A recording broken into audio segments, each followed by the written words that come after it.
സംസ്ഥാനത്തെ സാമൂഹ്യ സുരക്ഷാ ക്ഷേമനിധി പെൻഷൻ ഗുണഭോക്താക്കൾക്ക് വീണ്ടും സന്തോഷ വാർത്ത. ജനുവരി മാസം മുതൽ ഗുണഭോക്താക്കൾക്ക് കൂടുതൽ ആനുകൂല്യങ്ങൾ എത്തിച്ചേരുന്നു. സംസ്ഥാന സർക്കാർ പ്രഖ്യാപിച്ച 2 ഗഡു പെൻഷൻ തുകയുടെ വിതരണം ഇന്ന് മുതൽ സജീവമാകുന്ന സാഹചര്യത്തിലാണ് സന്തോഷ വാർത്ത എത്തിയിരിക്കുന്നത്. ഇന്നലെ മുതൽ ബാങ്ക് അക്കൗണ്ടുകളിലേക്ക് 1600 രൂപ വീതം ഗുണഭോക്താക്കൾക്ക് എത്തിത്തുടങ്ങിയിട്ടുണ്ട്. തുക എത്തിച്ചേരാത്ത ഗുണഭോക്താക്കൾക്ക് ഇന്നു മുതൽ വീടുകളിലേക്കും വിതരണം ആരംഭിക്കും.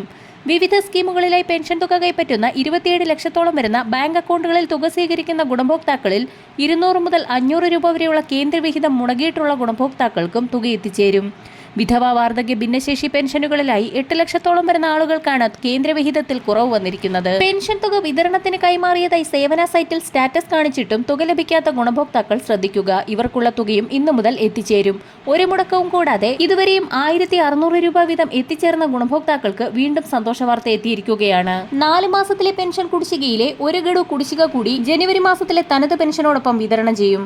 ബാക്കി അവശേഷിക്കുന്ന 3 ഗഡുവിൽ 2 ഗഡു പെൻഷൻ കൂടി ഏപ്രിൽ മാസം ആരംഭിക്കുന്ന സാമ്പത്തിക വർഷം മുതൽ വിതരണം ചെയ്യുമെന്നുള്ള ധനമന്ത്രിയുടെ ഏറ്റവും പുതിയ അറിയിപ്പാണ് ഇപ്പോൾ പുറത്തു വന്നിരിക്കുന്നത്. ഈ സാഹചര്യത്തിൽ സാമൂഹ്യ സുരക്ഷാ പെൻഷനുകളുടെ അർഹത, വിതരണ നടപടിക്രമങ്ങൾ എന്നിവ സംബന്ധിച്ച് വിവിധ ഉത്തരവുകളെല്ലാം കൂടി ക്രോഡീകരിച്ച് പുതിയൊരു ഉത്തരവ് വന്നിട്ടുണ്ട്. വിവിധ സ്കീമുകളിലായി പെൻഷൻ തുക കൈപ്പറ്റുന്ന ഗുണഭോക്താക്കൾ നിർബന്ധിത സർട്ടിഫിക്കറ്റുകൾ സമർപ്പിക്കണമെന്നുള്ള അറിയിപ്പുകൾ കൂടി പുറത്തു വന്നിട്ടുണ്ടായിരുന്നു.